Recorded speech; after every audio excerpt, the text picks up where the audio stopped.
ಬಚ್ಚಹಳ್ಳಿಯಲ್ಲಿ ಕಲಾ natural food juice factory ಸ್ಥಾಪನೆಗೆ ಭೂಮಿ ಪೂಜೆ. ಮಾವು ಬೆಳೆಗಾರರ ಸಂಕಷ್ಟಕ್ಕೆ ಸ್ಪಂದಿಸಿದ ಪಂಚಾಕ್ಷರಿ ರೆಡ್ಡಿ ಶಿಡ್ಲಘಟ್ಟ. ಸ್ಥಳೀಯ ಮಾವು ಬೆಳೆಗಾರರಿಗೆ ಅನುಕೂಲ ಕಲ್ಪಿಸುವ ಹಾಗೂ ಅವರ ಹಿತರಕ್ಷಣೆ ಮಾಡುವ ಉದ್ದೇಶದಿಂದ ಕೊತ್ತನೂರು ಪಂಚಾಕ್ಷರಿ ರೆಡ್ಡಿ ಅವರ ಬಚ್ಚಹಳ್ಳಿ ತೋಟದಲ್ಲಿ ನೂತನ ಕಲಾ ನ್ಯಾಚುರಲ್ ಫುಡ್ ಜ್ಯೂಸ್ ಫ್ಯಾಕ್ಟರಿ ನಿರ್ಮಾಣಕ್ಕೆ ಅದ್ಧೂರಿಯಾಗಿ ಭೂಮಿ ಪೂಜೆ ನೆರವೇರಿಸಲಾಯಿತು. ಕಾರ್ಯಕ್ರಮದ ಆರಂಭದಲ್ಲಿ ಬಂಡಹಳ್ಳಿಯ ಸುಪ್ರಸಿದ್ಧ ಈಶಸಾರಥಿ ಬಸವನಿಗೆ ವಿಶೇಷ ಪೂಜೆ ಸಲ್ಲಿಸಿ ಆಶೀರ್ವಾದ ಪಡೆಯಲಾಯಿತು. ನಂತರ ಶಾಸ್ತ್ರೋಕ್ತ ವಿಧಿ ವಿಧಾನಗಳೊಂದಿಗೆ ಗುದ್ದಲಿ ಪೂಜೆ ನೆರವೇರಿಸಿ ಕಾಮಗಾರಿಗೆ ಅಧಿಕೃತವಾಗಿ ಚಾಲನೆ ನೀಡಲಾಯಿತು. ರೈತರ ಸಂಕಷ್ಟಕ್ಕೆ ಸ್ಪಂದನೆ. ಈ ಭಾಗದಲ್ಲಿ ಅತಿ ಹೆಚ್ಚು ಮಾವು ಬೆಳೆಯಲಾಗುತ್ತಿದ್ದು, ಈ ಬಾರಿ ಮಾರುಕಟ್ಟೆಯಲ್ಲಿ ಮಾವಿನ ಧಾರಣೆ ತೀವ್ರವಾಗಿ ಕುಸಿದಿದ್ದರಿಂದ ರೈತರು ತೀವ್ರ ಸಂಕಷ್ಟಕ್ಕೆ ಸಿಲುಕಿದ್ದರು.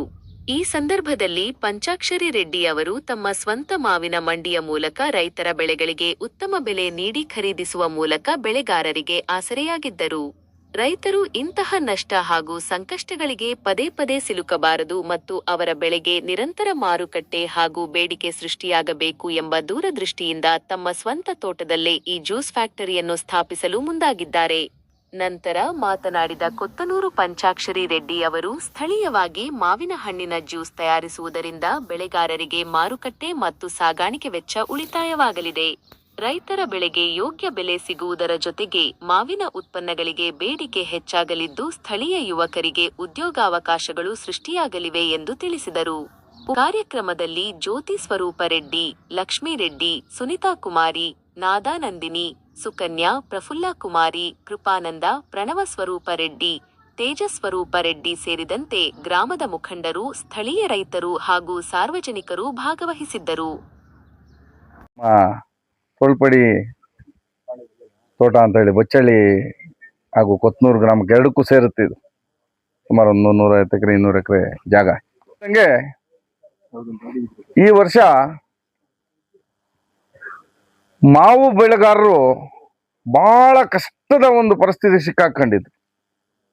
ನಾವು ಎಲ್ಲ ಕಡೆ ಮಾಡೋಕ್ಕಾಗಲಿಲ್ಲ.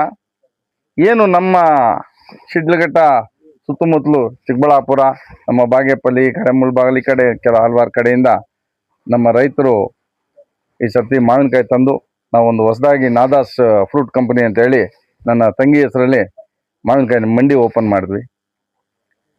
ಸುಮಾರು ಡೈಲಿ ಒಂದು 200ರಿಂದ 300 ಟನ್ ಮಾವಿನಕಾಯಿ ಸರಬರಾಜು ಮಾಡಿದರು. ರೈತರಿಗೆ ನಮ್ಮ ಕೈಲಾದಷ್ಟು ತಕ್ಕ ಮಟ್ಟಿಗೆ ಒಳ್ಳೆಯ ಒಂದು ಬೆಲೆ ಕೊಟ್ಟು ಮಾರಿ ಒಂಚೂರು ಅನುಕೂಲ ಮಾಡಿಕೊಟ್ವಿ. ಇದನ್ನು ಸ್ವಲ್ಪ ದೊಡ್ಡ ಮಟ್ಟದಲ್ಲಿ ಮಾಡೋಣ ಅಂತೇಳಿ ಎಲ್ಲರ ರೈತರ ಆಶೆ ಇದ್ದಂತೆ, ನಮ್ಮ ಮನೆಯವರ ಕುಟುಂಬದವರ ಆಶೆ ಇದ್ದಂತೆ ಒಂದು ಸಣ್ಣ ಹಣ್ಣಿನ ಪಲ್ಪ್ ಫ್ಯಾಕ್ಟ್ರಿ ಒಂದು ಓಪನ್ ಮಾಡೋಣ ಅಂತೇಳಿ ಯೋಚನೆ ಮಾಡಿದ್ವಿ. ನಮ್ಮ ಬಚ್ಚಳ್ಳಿ ಹಾಗೂ ಕೊತ್ತನೂರು ಎಲೆಯಲ್ಲಿರುವ ನಮ್ಮ ತೋಳ್ಪಡಿ ಅನ್ನೋ ತೋಟದಲ್ಲಿ, ಇದು ನಾವು ಸಂಪಾದನೆ ಮಾಡಿದ ಆಸ್ತಿ ಅಲ್ಲ, ನಮ್ಮ ತಾತನವ್ರ ಭಿಕ್ಷೆ, ನಮ್ಮ ತಂದೆಯ ತಾತನವರ ಭಿಕ್ಷೆಯಲ್ಲಿ ನಾವು ಬದುಕ್ತಾ ಇದ್ದೀವಿ.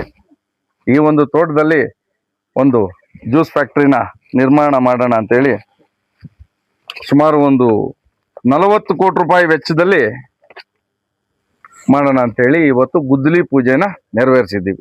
ಹೇರಳವಾಗಿ ರೈತರ ಸಹಕಾರ, ಯಾಕಂದರೆ ರೈತರಿಗಾಗಿ ನಿರ್ಮಿಸ್ತಾ ಇದ್ದೀವಿ ಇದನ್ನು. ಮುಂದಿನ ದಿನಗಳಲ್ಲಿ ಮಾವು ಹೇರಳವಾಗಿ ಬೆಳಿತೀವಿ ನಮ್ಮ ಕಡೆ. ಇವತ್ತು ಜ್ಯೂಸ್ದು ಮಾವಿನಕಾಯಿ 2 ರೂಪಾಯಿಗೆ ನಿಗದಿಪಡಿಸಿದ್ರು. 1 ಟನ್ 1,000 kg 2,000 ಅಂದರೆ ಬರೀ 2 ರೂಪಾಯಿ. ರೈತರು ಏನಾಗೋದು ಹೇಳಿ? ಸುಮಾರು ಜನ ಈ ಕಡೆ ಹಲವಾರು ರೈತರು ನನ್ನ ಹತ್ರ ಅಳಲು ತೊಡ್ಕೊಂಡ್ರೆ ಏನಂತ, ರೆಡ್ಡಿ ಈ ಸರ್ತಿ ನಾವು ಮಾವಿನ ಮರಗಳನ್ನ ಕಡ್ದಾಕ್ಬಿಡ್ತೀವಿ. ಅವತ್ತು ನನಗೆ ಬಹಳ ನೋವಿನ ವಿಚಾರ. ಇವತ್ತು ಒಂದು ಮರ ನಾವು ಸಾಕ್ಬೇಕಂದ್ರೆ, ಒಂದು ಮರನ ಕಾಪಾಡಿ ದೊಡ್ಡದು ಮಾಡಿ ಅದು ಫಸಲು ಬರ್ಬೇಕಂದ್ರೆ ಒಬ್ಬ ರೈತನ ಜೀವನ ಪೂರ್ತಿ ಕಳೆದೋಗುತ್ತೆ.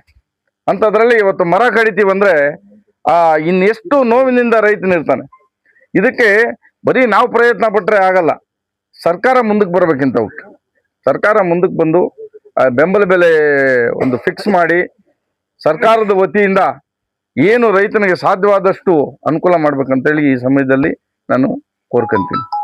ಇದು ನನ್ನ ತಮ್ಮ ತೀರ್ಕೊಂಡ್ರು, ನಾದುಬಿಂದು ಕಲಾತೀತ ರೆಡ್ಡಿ ಅಂತ. ಅವ್ರ ಹೆಸರಲ್ಲಿ ಕಲಾ ನ್ಯಾಚುರಲ್ ಫುಡ್ಸ್ ಅಂತೇಳಿ ಈ ಒಂದು ಫ್ಯಾಕ್ಟ್ರಿನ ಜ್ಯೂಸ್ ಫ್ಯಾಕ್ಟ್ರಿನ ಈ ಕಾರ್ಖಾನೆನ ಶುರು ಮಾಡ್ತಾ ಇದ್ದೀವಿ. ಸುಮಾರು ಇವತ್ತು ಅಂದಾಜು 40 ಕೋಟಿ ರೂಪಾಯಿ, ಇನ್ನೂ ಜಾಸ್ತಿ ಆಗ್ಬೋದು. 1 ಗಂಟೆಗೆ 20 ಟನ್ ಪ್ರೊಸೆಸ್ ನಡೆಯುತ್ತೆ ಅಂಥದ್ದು. 2 ಯೂನಿಟ್ ಮಾಡ್ತಾ ಇದ್ದೀವಿ ಇದರಲ್ಲೇ, ಒಂದೇ ಜಾಗದಲ್ಲೇ 2 ಯೂನಿಟ್ ಮಾಡ್ತಾ ಇದ್ದೀವಿ. ಸುಮಾರು ಒಂದು 8 ಎಕರೆ ಜಾಗ ಇದಕ್ಕೆ ಯುಟಿಲೈಸ್ ಮಾಡ್ಕೊತಾ ಇದ್ದೀವಿ. ಇದರಲ್ಲಿ ಹಣ್ಣು ಮಾಡಿ ಅದನ್ನು ಪಲ್ಪ್ ತೆಗೆದು ಬೇರೆ ರಾಷ್ಟ್ರಗಳಿಗೆ ರಫ್ತು ಮಾಡೋಕ್ಕೆ ನಾವು ಯೋಜನೆಯನ್ನು ಹಾಕ್ಕೊಂಡಿದ್ದೀವಿ. ಇದು ಮುಂದಿನ ದಿನಗಳಲ್ಲಿ ತಮ್ಮೆಲ್ಲರ ಆಶೀರ್ವಾದ, ರೈತರ ಆಶೀರ್ವಾದ, ನಮ್ಮ ತಂದೆ ತಾಯಿಯ ಆಶೀರ್ವಾದ, ಅಮ್ಮನ ಆಶೀರ್ವಾದದಿಂದ ಚೆನ್ನಾಗಿ ಬೆಳಿಬೇಕಂತೇಳಿ ಬೆಳೆದು ಇಲ್ಲಿ ರೈತಾಪಿ ವರ್ಗಕ್ಕೆ ಒಂದು ಉತ್ತಮವಾದ ಒಂದು ಅವರು ಬೆಳೆದಂಥ ಒಂದು ಏನು ಹಣ್ಣು ಇದೆ ಅದಕ್ಕೆ ಒಳ್ಳೆ ಒಂದು ರೇಟ್ ಕೊಟ್ಟು ಅವ್ರಿಗೆ ನಾವು ನಮ್ಮ ಕೈಲಾದಷ್ಟು ಒಂಥರ ಸಹಾಯ ಅನ್ನೋದಕ್ಕಿಂತ ಸಹಕಾರ ಕೊಡೋಣ ಅಂತೇಳಿ ನಾನು ಆ ಒಂದು ಮನಸ್ತತ್ವದಿಂದ ಇದನ್ನ ಶುರು ಮಾಡ್ತಾ ಇದ್ದೀನಿ. ಸ್ಥಳೀಯರಿಗೆ ಕೊಡ್ತೀವಿ. ಕೆಲವರು ಟೆಕ್ನಿಕಲಿ ಬೇಕಾಗಿರೋರ್ನ ಹೊರಗಡೆಯಿಂದ ತರಲೇಬೇಕಾಗತ್ತೆ. 80% ಸ್ಥಳೀಯರಿಗೆ ಆದ್ಯತೆ ಕೊಡ್ತೀವಿ. ಇವತ್ತು 500 ಜನ ಸ್ಟಾರ್ಟಿಂಗ್ ಅಲ್ಲಿ ಉದ್ಯೋಗ ಕೊಡ್ತೀವಿ. ನಾವು ಮುಂದಿನ ಮಾವಿನಕಾಯಿ ಸೀಸನ್ ಅಷ್ಟೊತ್ತಿಗೆ ಆಪರೇಟ್ ಮಾಡಕ್ಕೆ ರೆಡಿ ಮಾಡ್ತಾ ಇದ್ದೀವಿ. ಯಾಕಂದ್ರೆ ಮುಂದಿನ ಫೆಬ್ರವರಿ ಮಾರ್ಚ್ ಅಷ್ಟೊತ್ತಿಗೆ ಇದು ಪ್ರೊಸೆಸಿಂಗ್ ಇದಕ್ಕೆ ಮಟ್ಟಕ್ಕೆ ತಂದ್ಬಿಡ್ತೀವಿ.